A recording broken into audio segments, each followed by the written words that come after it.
las víctimas somos manipuladas por el agresor y que por lo tanto tenemos a reivindicar estas denuncias haciendo lo que ellos quieran. Entonces yo le decía a la jueza, miren, en este momento me están discriminando por el hecho de ser esposa, por el hecho de ser madre y por el hecho de que una mujer ponga una denuncia cuando se siente vulnerada. Siguen vulnerando mis derechos hasta por el hecho de poner una denuncia por el hecho de ser mujer. Entonces, todas estas cosas permitieron ver a la jueza esta vulneración de lo que ellos han hecho, estas burlas, que por este mismo reportaje, después del señor Bonil, ponía una caricatura horrible, traduciendo una violencia, y esto es generado a través de esto de la posta. Entonces, ¿cómo va siendo un daño que después los niños cuando crezcan van a ver estos reportajes y son psicológicamente afectados? Entonces, por lo tanto, muchos de ellos decían, esto es una censura, quieren cortar la libertad de expresión. Primero, yo no soy Estado para censurar a nadie, ni soy funcionaria pública para hacerlo, en los tiempos de antes, como ellos mencionan. Segundo, esto no es cortar la libertad de expresión. Libertad es lo que hacemos contigo, Augusto, lo que estamos haciendo en este momento. Pero la libertad de expresión tiene que tener límites. Y los límites es respetar la vida y los derechos de los niños, de las mujeres, y hay que aprender a utilizar cómo se da este reportaje, no para fines políticos y perjudicar para una familia entera.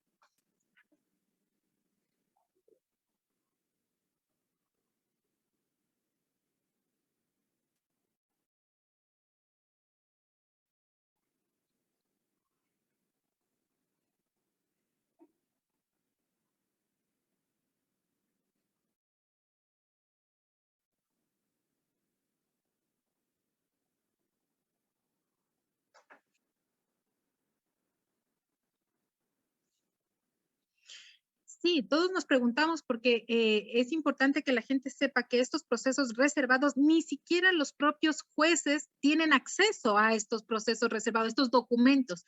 Y coincidencialmente, la posta, él lo dice en su reportaje, estos son documentos reservados, pero que nosotros tenemos como información privilegiada, ¿no? Entonces, ¿quién le pasa la información?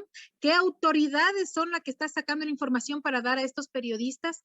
Y eso es grave y lamentable la situación porque utilizan para dañar a una familia, a una mujer y a sus hijos. No están dañando para el funcionario público, sino para toda su familia. Y claro, ¿no? La documentación que ellos lo hacen y la prueba que la jueza les mencionó también ahí les dijo, ¿tienen autorización de la señora Schettini para poderlo exponer? Y no la tuvieron. Lógicamente nunca les di, ni siquiera les di la entrevista porque me llamaron urgentemente que querían una entrevista para este tema. Les dije que no lo iba a hacer y no fui a esa entrevista y tampoco di autorización. Entonces es preocupante que ahora quieran victimizarse, pero yo creo que la ciudadanía se ha dado cuenta. El respaldo que ellos tienen es de la gente que pauta para ellos y que sabemos desde dónde vienen. Y el resto de la gente está conforme porque es importante tener este debate de la libertad de expresión con límites y que la justicia es para todos, no solamente para unos. Debate que, por cierto, ya debiera estar cancelado en el Ecuador, siendo que somos parte del sistema interamericano de derechos humanos, y a mí me parece increíble porque he visto en redes sociales, inclusive catedráticos, me refiero, por ejemplo, a gente como Ismael Quintana, que hace pocos días publicó un tuit diciendo, bueno, solidarizándose, ¿no?, con la posta. Había dicho textualmente este constitucionalista que era una brutal restricción a la libertad de expresión la sentencia emitida por la jueza Delicia y que por eso se necesitan jueces especializados en materia constitucional. Me parece que Quintana se olvida del control de convencionalidad, ¿no? Ya la Corte Interamericana de Derechos Humanos, en múltiples casos, por ejemplo el Fontevecchia, Canese o el Kimmel versus Argentina, ha establecido cuáles son esas limitaciones de la libertad de expresión cuando choca con la honra de las demás personas. Y el test de proporcionalidad, que hace parte también del ordenamiento jurídico ecuatoriano, lo desarrolla el sistema interamericano en el caso Kimmel versus Argentina. Y el primer paso, o sea, el primero, es el principio de legalidad. Y aquí claramente se ha violentado el principio de legalidad al haber tenido acceso a una información de forma ilegal. Porque finalmente es eso, es un raya en la delgada línea roja del delito penal lo que la posta ha cometido. Pero más allá de eso, de que ya está clarísimo que los derechos no son absolutos en ninguna parte del mundo, o al menos en el mundo occidental, lo dramático, como usted bien decía, es que hay muchas personas que se han hecho eco, ¿no? Inclusive asambleístas que se han solidarizado, ¿no?, con la posta, una cosa increíble. Y también Bonil, que también, por cierto, ha reproducido las mismas taras de la posta. ¿Cuál es el balance que usted hace de los medios de comunicación masiva, los medios mainstreams en nuestro país, Priscila, con el manejo de esta información? Bueno, hay que primero decir que este tipo de constitucionalistas son los típicos constitucionalistas que salen a favor siempre de los canales de gobierno, de las cosas de gobierno, no solamente de este gobierno, sino del anterior también, ¿no? Y que utilizan un poco la plataforma que les den para hablar, pero en realidad yo no creo que sean unos buenos constitucionalistas porque ni siquiera están respetando los derechos de una familia y no están separando por su odio, rencor, están tratando de vulnerar a una familia y eso no se debe ver de esa manera. Por otro lado, todos vemos que las personas que han salido a defender, Bonil y muchos amigos, que entre estos estaba varios periodistas reconocidos, que en su momento decían ser perseguidos, pero que no han tenido ni un poquito de sororidad conmigo, ¿no? O sea, entonces, ¿cómo te puedes llamar perseguido, que has sido perseguido por tales personas, por esto? Y ahorita es lo mismo que nos está pasando con Freddy Carrión. Se han olvidado lo que les ha sucedido por mucho tiempo y vemos, esto es importante, que todas las personas que defienden a la posta o que se sienten solidarios con la posta, que la libertad de expresión censura, que no tiene nada que ver aquí la censura, y los asambleístas también que se han solidarizado con ellos, se dan cuenta que son las personas que siempre han estado en contra del trabajo de Freddy Carrión en la Defensoría del Pueblo, que nunca les ha gustado que Freddy defienda las protestas de octubre, que nunca les ha gustado que Freddy defienda la corrupción que se cometía en el gobierno de Lenín Moreno, que no les gustaba que Freddy defienda a los ciudadanos y que eso les ha chocado en realidad. Y lo que más les ha molestado, como digo, a los asambleístas, es que a pesar de la censura, no terminaron bien parados los asambleístas porque la gente rechazó la censura del Defensor del Pueblo. Pensaron aniquilarlo políticamente, profesionalmente, familiarmente, y no han podido porque la ciudadanía tiene mucha más empatía con el Defensor del Pueblo, una autoridad que sí ha sido responsable en cumplir sus funciones, llevándose en contra a todo el gobierno y nunca le importó por la defensa de los derechos humanos, y que ahora simplemente con sus discursos de ética, que no les queda nada bien a la asamblea con todos los relajos que tienen ahorita, una asamblea de siquiera un 2% de credibilidad, que viven una hipocresía completa, que no tienen ni siquiera un poco de argumento legal en decir las cosas, que simplemente cumplen órdenes para censurar a un político que no les convenía tener y que ya tienen el cargo, que no hay ningún problema, pero seamos un poco más parciales en los temas, ¿no? O sea, más imparciales. Debemos decir, ok, Freddy Carrión era una autoridad, pero Priscila y sus hijos es aparte, es otro tema que no pueden tocar, porque es la vida íntima y personal, y menos para utilizarlos ruinmente para perjudicar a otra persona. Si tienen pruebas, actúen con las pruebas. O sea, si tienen algún argumento del supuesto delito de abuso sexual, pónganlo, preséntenlo, como nosotros hemos refutado todas las pruebas. En el juicio político, 3 horas demostró Freddy Carrión que el incumplimiento de funciones no cabía, que no hay absolutamente nada. Y eso les ha molestado, que por eso ni siquiera pudieron refutarle los interpelantes Yesenia Guamanín y el asambleísta Ricardo Vanegas. Y es tanta su frustración que hasta el día de ayer seguían nombrando a la familia de Freddy Carrión, seguían persiguiendo, siguen linchando mediáticamente, porque les molesta justamente que la ciudadanía ya se dé cuenta de la trampa y el show que se armó para eliminar a Freddy Carrión de la Defensoría del Pueblo. Hablando de los argumentos esgrimidos por los asambleístas dentro del juicio político, escuchamos, todos fuimos testigos de la comparecencia de Freddy Carrión en la asamblea, una comparecencia elocuente y que le fue cantando sus verdades finalmente a la asamblea. Yo quiero rescatar un extracto, un fragmento de esa participación para luego formular una pregunta. El ex defensor del pueblo dijo claramente, lanzó unos datos puntuales de cómo la izquierda democrática, y hay que decirlo todo, está feriando la Defensoría del Pueblo. Nuevo delegado de la Defensoría del Pueblo en Loja es Vicente Astudillo Saquicela, con domicilio en Cañar. Son palabras textuales de Freddy Carrión. Familiar de Virgilio Saquicela. Es decir, en Loja no existen abogados especialistas en derechos humanos. Nuevo delegado de la Defensoría del Pueblo en Cañar, Bolívar Osvaldo Hidrobo Gutiérrez, amigo de la familia Saquicela. Saquicela, por cierto, el vicepresidente de la Asamblea Nacional. Esto está en las redes sociales. Nuevo delegado de la Defensoría del Pueblo del Alzuay, Ramiro Osvaldo Ordóñez Ochoa. No es abogado ni tampoco tiene experticia alguna en derechos humanos. No cumple con el perfil, pero es amigo cercano de la familia Saquicela, del asambleísta Saquicela, militante del Partido Izquierda Democrática y anteriormente de Avanza. tiene deudas, por cierto, por pensiones alimenticias. Taquicela, que fue en ese momento presidía la Asamblea Nacional, ante la revelación de estos datos, no se le ocurrió otra cosa que decir lo siguiente: no es lo mismo pásame las pesas que pésame las pasas.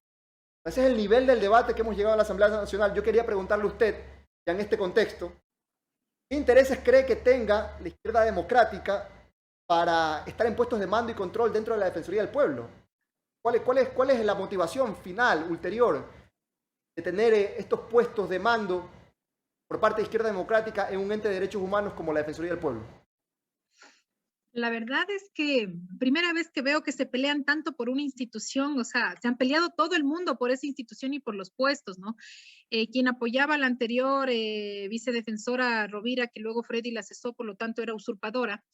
Quien apoyaba en ese momento era el Partido de la Izquierda Democrática. Es tanto así que Freddy Carrión denunció justo en el Pleno que el propio Alejandro Jaramillo, el presidente de la ID en Pichincha, puso a su mejor amigo, señor Llerena, a trabajar como secretario general en esa institución. El asambleísta Ricardo Vanegas igual tenía una persona muy cercana trabajando con él para el tema del Colegio de Abogados de Guayas, y su cuñado de esta persona es delegado de Galápagos. Y esta señora también era asesora de Jaramillo. Y asimismo, ¿no? O sea, el vicepresidente de la Asamblea tiene sus amigos conocidos en Cuenca, Cañar, en Azuay, Cañar, Loja. Y lo más raro también es que había un director de normativa, o hay un director de normativa, que todos ellos son de la izquierda, que era asesor de la Corte Nacional de Justicia. Por eso digo, coincidencias no lo sé. Corte Nacional de Justicia, donde era asesor justamente íntimo amigo de Iván Patricio Saquicela, presidente de la Corte, y que coincidencialmente el juez de las primeras instancias de Freddy Carrión es como el suplente del señor, porque es un juez temporal que asume el proceso de Freddy Carrión. Por eso digo, estamos aquí hablando de coincidencias, ¿no? Pero no creo que todo sea coincidencias, y que dentro de la dirección de donde está el informe de la Comisión de la Verdad está una viceministra de Iván Granda, esposo de María Paula Romo. Entonces, ¿son coincidencias o qué sucede aquí, no? Esa es la repartición, y que ahora se ha dado, como los consejeros de Participación Ciudadana han colocado un encargado en la Defensoría del Pueblo. La Asamblea ha salido como peor que defensores, que él no es capacitado, que no se puede. No lo conozco al señor, no sé quién sea, a los consejeros tampoco les conozco, pero lo que sí me doy cuenta es que tienen tanta molestia de que el gobierno no pudo apoderarse de esa institución de la Defensoría del Pueblo, y que como es otra persona que no les gusta, entonces ataco hasta sacarlo a esta persona porque no les parece, porque no tomaron control de esta institución. Entonces, si ellos pensaron que sacando a Freddy Carrión iban a tomar poder, o se iba a quedar la otra señora, qué equivocados estuvieron, ¿no? Yo creo que aquí hay que hacer un trabajo de limpiar a esa institución, de que en realidad actúe apegada a las normas, en respeto a los derechos de la ciudadanía. Y lo que es importante, yo siempre me pregunto, Augusto, ¿usted cree que después de todo lo que hemos vivido con Freddy Carrión, de un defensor del pueblo que en realidad ha trabajado en territorio, que en realidad ha luchado contra la corrupción y ha denunciado a ministros, a presidentes, a muchas autoridades, hasta pedir la prohibición de salida del país, cree que un defensor se va a meter nuevamente a estos temas tan delicados para que luego termine como Freddy Carrión en la cárcel, o que su familia esté perseguida, sus hijos amenazados? Para No nada, en creo que absoluto. suceda. Digamos con el tema de la Asamblea, que quiero tomar su reacción sobre esto. Hubo múltiples pronunciamientos al respecto dentro del juicio político. Un asambleísta, que no recuerdo el nombre, mencionó textualmente que Freddy Carrión es un violador. Primero, que es de una ignorancia increíble, porque presunto delito que se investiga, abuso sexual, que no es el mismo delito que violación. En todo caso, ya lo ha sentenciado una de las asambleístas a Freddy Carrión por violación. Otro asambleísta, Jorge Pinto, ¿no?, del Partido Social Cristiano, dijo: solo se comió unas alitas y un vasito de Coca-Cola. En las imágenes se ve que es más coca que cola. Jorge Pinto, Partido Social Cristiano. César Ron habló de los derechos humanos de la capital del país, habló de derechos humanos de los edificios. Cuando pensábamos que no podía existir algo ya más cretino que enviar a los hermanos indígenas al páramo, sale otra asambleísta, Natalie Viteri, Partido Social Cristiano, a burlarse de los hechos de octubre. Es como que si no hubiéramos tenido muertos en octubre, no hubiéramos tenido más de 1000 detenciones arbitrarias, en fin. En medio de todo este fango, este episodio dantesco, eh, algunos inclusive anticiparon el criterio antes de la comparecencia de Freddy Carrión. Es decir, ya habían tomado la decisión de la censura antes de escuchar a Freddy Carrión lo que tenía que decir. Usted trabajó en la Asamblea Nacional. Quería preguntarle si se imaginó que el desenlace de este juicio político iba a ser así, o sea, que este iba a ser el nivel de la Asamblea Nacional en el juicio político. ¿Se imaginó un escenario como este? La verdad, yo esperaba un poco más, por lo menos de la Asamblea Nacional, que es una institución que hace leyes, ¿no? Que se supone que debe respetar las propias leyes que aquí se aprueban. Como usted dice, todos los asambleístas, esos fueron los asambleístas que censuraron al defensor del pueblo, esos fueron sus discursos, sus argumentos, defender derechos humanos de edificios, burlarse de los hechos de octubre, de las víctimas, hablar de acusaciones sin hablar, sin presunción de inocencia, sin debido proceso, anticiparon criterios, como usted dice, del tema de ¿cómo se llama?, de que ya tenían su decisión anticipada hasta escuchar a Freddy Carrión, pero lo importante es esto, después de la comparecencia de Freddy, del ex defensor del pueblo, no habían los votos para la votación, se perdió totalmente porque fue desvirtuando una por una cada conclusión del informe de fiscalización, que no pudieron qué decir, y se les fue muy difícil conseguir esos últimos 5 votos, y ahí estuvo, ¿no?, la mano de gobierno, no sé qué les ofrecería para que puedan votar en contra hasta los propios de Pachacuti, que le dieron la espalda a muchas personas que murieron, que derramaron sangre, de las verdaderas protestas de esa gente que salió a pelear y que luego los juzgará su propio pueblo, su propia ciudadanía que votaron por esos asambleístas, ¿no? Y que tanto la asambleísta, por ejemplo, la presidenta de la Asamblea Nacional, Yori, que tanto decía que votó a favor de la censura, y ahora vemos la ética que ella tiene, ¿no? ¿Qué ética está teniendo la señora? Vemos cómo vota un asambleísta de la izquierda, Bella Jiménez, el otro asambleísta cuando son acusados de tráfico de influencias, de diezmos. Vemos asambleístas como Ricardo Vanegas y Fernando Villavicencio que después de la votación se hacen de a buenas y le quitan la denuncia, ¿no? Esos son los acuerdos que llegan. Entonces Estuvo nos atrás vemos de que eso, ¿no? aquí Claro. así es, todo estuvo para apoyar a esto, estuvo estos acuerdos, entonces por lo tanto ellos piensan que han ganado, ¿no? No ganaron, yo creo que más bien el pueblo ecuatoriano perdió. El discurso de Freddy, la comparecencia no era para los asambleístas, era para que la ciudadanía entienda la trampa y todo lo que le llevó a estar en prisión a Freddy Carrión, que entiendan el discurso de los asambleístas poco orientado en lo legal y que simplemente interesa los intereses de gobierno, los intereses de estos partidos políticos llamados, entre comillas, éticos, que yo no veo nada de éticos en algunos. Y lo De más acuerdo. importante que nos pudimos dar cuenta es el apoyo ciudadano que tiene Freddy Carrión y que eso más bien les agradezco la solidaridad que han tenido y el respaldo que nos han dado como familia. Vamos rapidísimo al tema neurálgico del juicio penal. El 15 de mayo a las 5 p.m. de este año, cuando no había toque de queda, porque a las 5 p.m. no había toque de queda, Freddy Carrión acudió a un llamado, esto lo ha dicho ya en declaración, un llamado del ex ministro de Salud Falconi, Mauro Falconi, y de la directora del INEM, presunta víctima de abuso sexual. Presuntamente le iban a entregar información que tenía que ver con la vacunación VIP. ¿Era ese el tema de la reunión? ¿Qué fue lo que le conversó su esposo? ¿Qué querían hablar él? ¿Qué es la convocatoria? ¿Por qué la reunión?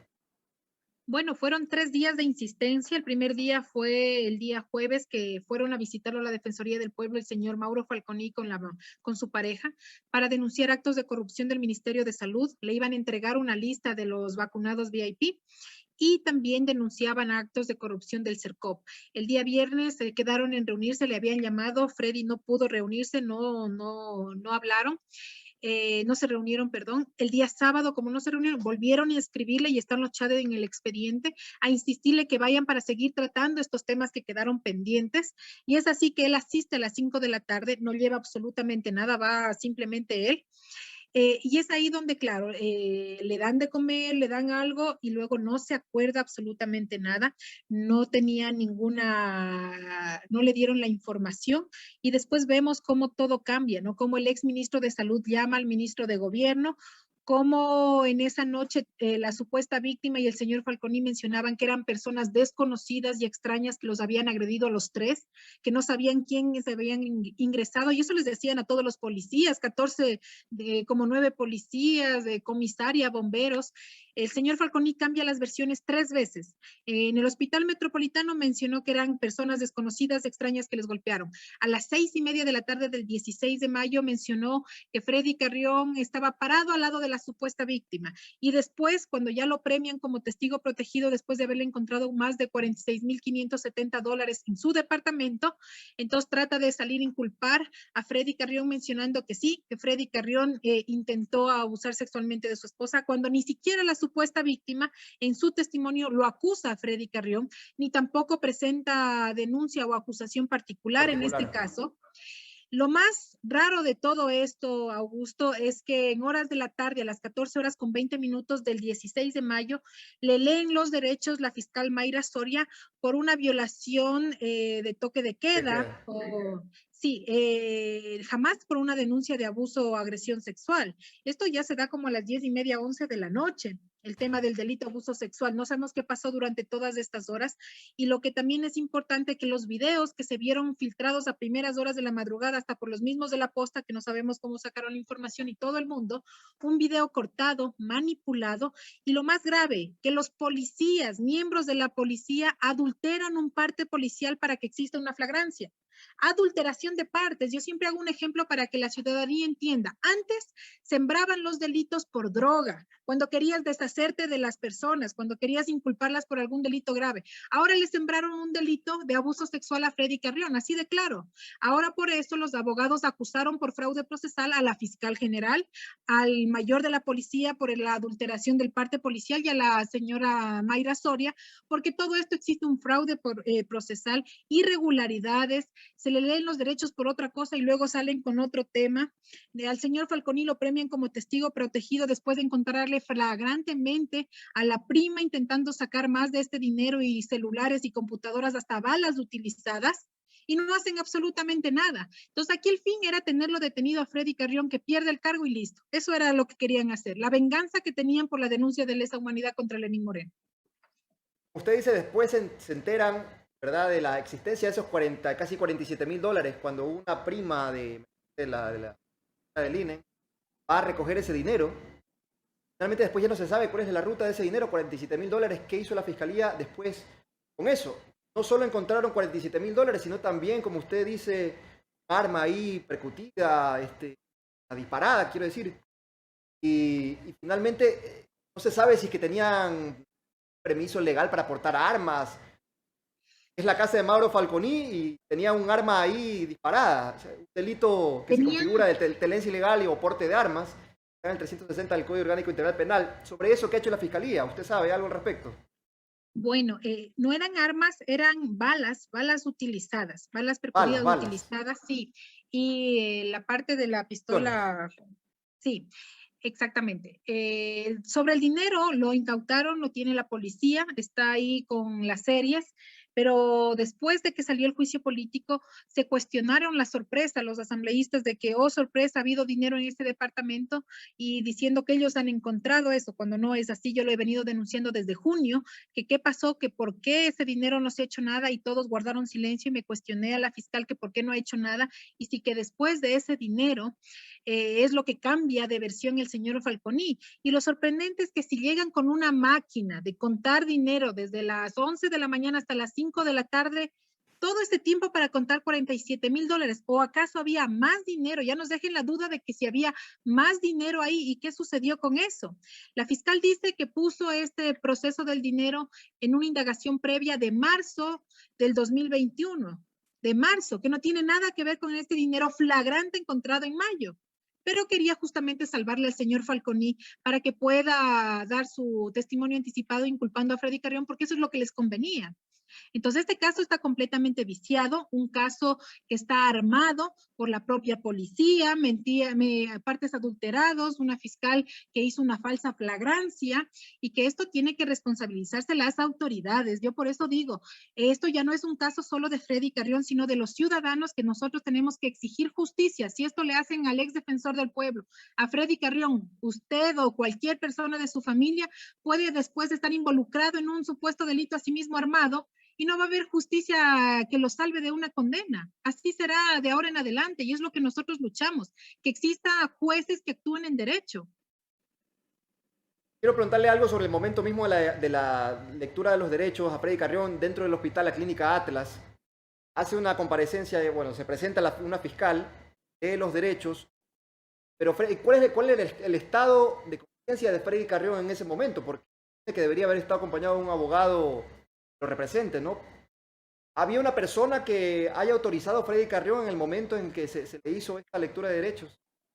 No, nunca autorizó Freddy Carrión, él estaba en ese momento inconsciente, le habían dado medicina justamente para la ansiedad, me imagino que es como para calmarlos, estaba completamente inconsciente, no escuchó cuando le leyeron los derechos, no sabía que habían llegado, yo estuve ahí, fui yo la que grabó el video que circuló en redes sociales. El abogado que estaba ahí era un amigo de la familia, más bien que estuvo ese momento, pero jamás le autorizó nadie de nosotros para que sea el representante de Freddy. Y es de esa manera ilegal que le leen los derechos. Y lo que es importante, ¿no? Yo no entiendo mucho, pero no soy abogada, pero tampoco tenía ni una orden del juez para que puedan dejarle con resguardo policial y todo eso. Lo leyeron solo la fiscalía, nadie más. Hay un video que ya la asambleísta Guamaní lo público, ¿no? Y también circuló en redes sociales, y es lo que usted dijo, la llamada telefónica que realiza Mauro Falconi al ex ministro de Gobierno. Se le dice algo así como: Gabriel, hermano, me ha agredido, aquí estoy en compañía del defensor del pueblo, inclusive hace referencia a Freddy Carrión. Lo curioso del asunto es que nunca le dice, hermano, aquí está el agresor, aquí de enfrente, vengan, tomen procedimiento. A tal punto que Freddy Carrión sale tranquilamente de ese edificio, va a ser atender médicamente, y luego de eso hay un cambio en el relato. Ya Mauro Falconi ya no dice que son terceras personas que han ingresado a la vivienda, sino que es Freddy Carrión. ¿Cuándo se configuró este cambio en la historia? Mauro Falconi, que dejó de ser la persona que poseía los $47,000, pasó a ser el testigo protegido. Más o menos este es el Pamela Martínez de este caso. ¿Cuándo cambió esa versión? Sí, la llamada del ministro de Salud a Gabriel Martínez, en la que justamente en ese video del asambleísta Guamaní, ella misma menciona, ¿no? Al final de este video dice, y es así que podemos demostrar que la policía prepara la coartada. Claro, que preparó la coartada para perjudicar a Freddy Carrión. Más o menos en eso de las 11:12 de la mañana, supuestamente lo llevaron a flagrancia, pero hasta las 6:30 de la tarde no han cambiado todavía mucho las versiones del supuesto delito de abuso sexual.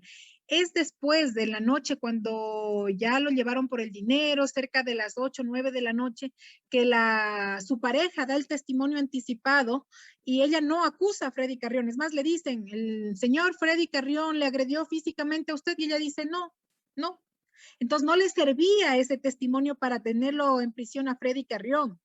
Es por eso que pasaron 2 horas desde ese testimonio, más o menos 1 hora y 45 minutos, van abogados defensores de la fiscalía, otros abogados ingresan donde Falconi, y Falconi sale a dar el testimonio anticipado. Hay que dejar claro que el testimonio anticipado de una persona es cuando existe algo muy grave, está a punto de morir o ya no puede nuevamente dar este testimonio, pero oh sorpresa, lo pusieron como testigo protegido para que dé Claro. claramente su testimonio, y ahí al inicio tampoco lo mencionó a Freddy, ya cambia la versión y son los abogados que presionan y dicen, pero el señor Carrión, ¿qué le hizo? Le dice, le quería tocar los senos a mi esposa, le quería, así dice. Y listo, perfecto, abuso sexual. Eso es todo, ni siquiera es el testimonio de la víctima, porque si vamos aquí a respetar el testimonio de la supuesta víctima, como todos han hablado, respetémoslo. Ella ha mencionado que son personas desconocidas, terceras personas. ¿Y qué hacemos? ¿Dónde está la fiscalía buscando a las terceras personas que les agredieron? Nadie se preocupa de la víctima, todos se preocupan de tener preso a Freddy Carrión por venganza, por una persecución política. Es lo único que ha sucedido aquí. Hubo también otro incidente con la prueba toxicológica. Los videos son elocuentes. Se ve a tres personas que están claramente bajo el efecto de alguna sustancia. Se le realiza la prueba, pongo yo, la prueba toxicológica y alcohol, y resulta ser que esta prueba sale que no han consumido una sustancia. ¿Cuánto tiempo pasó, Isila, desde el momento del hecho hasta el momento mismo en que le hicieron la prueba toxicológica a Freddy Carrión?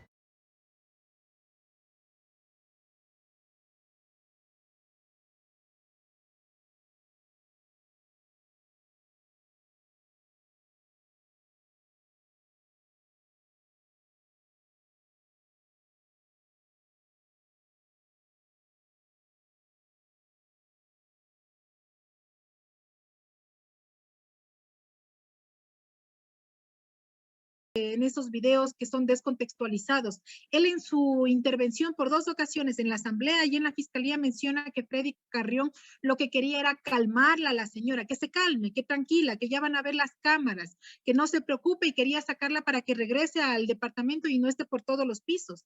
Y que más bien el doctor Falconi era el agresivo, el agresor de la persona, porque en los videos cortados hay otras imágenes que se ve que es el doctor Falconi que coge del cuello, de los pechos, de los brazos a su propia pareja, y de él no dijeron absolutamente nada. Un examen médico legal, Augusto, que no se lo hacen las primeras 24 horas, cuando siendo un tema flagrante supuestamente, se ve que se lo hace 4 días después. Y vemos un claro ejemplo, un policía, hay que decirlo así, un policía en una provincia violó, pero violó a un adolescente, que fue pública la noticia, y por el hecho de ser policía le dieron medidas cautelares, un grillete, con examen médico legal que lo inculpaba.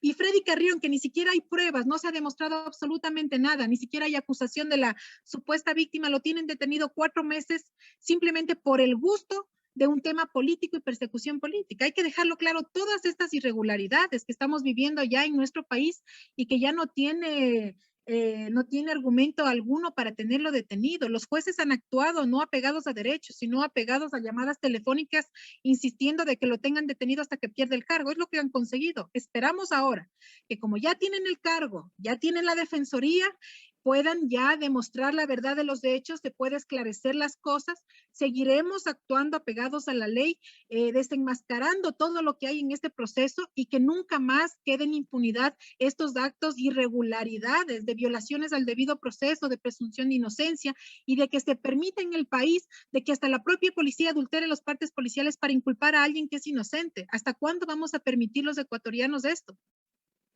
Vamos cerrando, Priscila. Hubo una denuncia que interpuso su abogada defensora Angélica Porras por fraude procesal en contra de la fiscal general del Estado, Diana Salazar. ¿Cuál es el sustento de esta denuncia de fraude procesal? Sí, justamente, la abogada, ellos eran los abogados políticos de mi esposo, que justamente por el proceso que también conocieron, el video que yo les he presentado sobre la lectura de los derechos, la denuncia es lo que veníamos hablando, parte policiales adulterados, una falsa flagrancia, videos cortados y manipulados, eh, también el tema de los exámenes toxicológicos, del médico legal, cómo se lo hace, la manera en cómo se cambian las versiones por parte del señor Falconi, y cambia 3 veces las versiones, y son todos estos hechos que han permitido crear este fraude procesal, porque desde el inicio es un proceso nulo, que tiene desde el inicio, desde la flagrancia, está completamente irregular, y que eso deberán responder las autoridades. Y como digo, Augusto, si esto es una condena para Freddy Carrión injustamente, nosotros ya vamos a acudir a las instancias internacionales. Así nos demoramos 1, 2 años, 3 años. Este Estado, el gobierno de Lazo, también tendrá que responder en su momento por lo que suceda con Freddy Carrión y su familia. Y tendrán que ahora ver que no solo es perseguido político por Lenín Moreno, ahora vemos que esta persecución política, este linchamiento mediático y todo también viene de este gobierno de Lazo. Entonces, ¿qué está sucediendo ahora en el país? Y todo ha de ser porque se acercan nuevas protestas, nuevos paros, y justamente no les conviene tener un defensor como Freddy Carrión, que estaba siempre a favor de la ciudadanía y rechazaba las violaciones del Estado en contra de la gente, que era su trabajo también, ¿no? De Entonces, acuerdo. nosotros sí creemos que todo esto va a influenciar lo que sucede en el país, las nuevas normas, el nuevo presupuesto que quiere bajar a la educación, a la salud. Veamos hoy en la noche qué dice el presidente, y dependiendo de eso, seguramente van a existir algunas protestas después de un tiempo. Intuyo ya, por lo que usted ha dicho, cuando dice que va a recurrir a instancias internacionales, intuyo que ya no guarda ninguna, no abriga ninguna esperanza en el juicio que arranca ahora, el juicio penal en la Corte Nacional de Justicia. ¿Qué valoración tiene usted de los jueces de la Corte Nacional? Bueno, Augusto, de todas las instancias que hemos estado, de muchos jueces que han conocido la causa, dándoles las pruebas ahí de frente, que han participado la última vez en el habeas corpus, participaron cerca de 12 amicus a favor de Freddy Carrión, 12 amicus, y a 12 abogados diferentes que veían la óptica desde otra manera. Y ni así los jueces miraron la inocencia de Freddy Carrión, significa porque alguien está presionando atrás. Las coincidencias de tomarse la institución no creo que sean coincidencias. Por eso digo, esperamos que este nuevo tribunal en realidad sean jueces apegados a derecho y que reconozcan todas estas irregularidades y que no quieran meterse en inconvenientes después, porque tarde o temprano, Augusto, en el tema internacional tendrán que pagar las consecuencias de todas estas actuaciones. Y yo creo que los abogados también como Angélica Porras, Richard González, que presentan la denuncia en fraude procesal, ya rindieron su versión. Un abogado ya dio su versión y siguen impulsando para que puedan hacer nuevamente la reconstrucción de los hechos y que se traigan las versiones y que esperamos que ahí les esclarezcan también las cosas. Todos tenemos que aprender a respetar a la justicia, si sea la fiscal general, policías, todos tenemos que responder por los actos que nosotros hemos cometido y así vendremos desarrollando y me verán igual, en todo lado, luchando, peleando, hasta que se sepa la verdad de Freddy Carrión, que como digo, ya no es una pelea solo mía en contra del Estado y de todo el mundo. Es una pelea que todos los ciudadanos debemos unirnos para exigir justicia, para exigir la libertad de las personas, para que haya una libertad en los derechos, para que se respeten estas normas. Entonces, ¿para qué tenemos jueces si no van a actuar en derecho, si no van a estar esperando las llamadas telefónicas? Eso es lo que yo exijo, que actúen en derecho, nada más. Bien, muchísimas gracias por este espacio, Priscila. Justo reconocimiento, la defensora del defensor. Queremos que se haga justicia, así como alguna vez habló de la justicia, verdad y reparación para las víctimas de octubre, que tenga también Freddy Carrión un proceso justo, una reparación integral por los daños que han causado a él y a su familia. Una felicitación también por la valentía con la que ha afrontado estos procesos judiciales y lo sigue haciendo en un contexto absolutamente adverso, ¿no? Con la justicia tomada, con una idea absolutamente desacreditada. Gracias por este espacio y una próxima oportunidad. Esto ha sido Al Sur del Panal en La Colmena. Esté bien. Gracias, Augusto.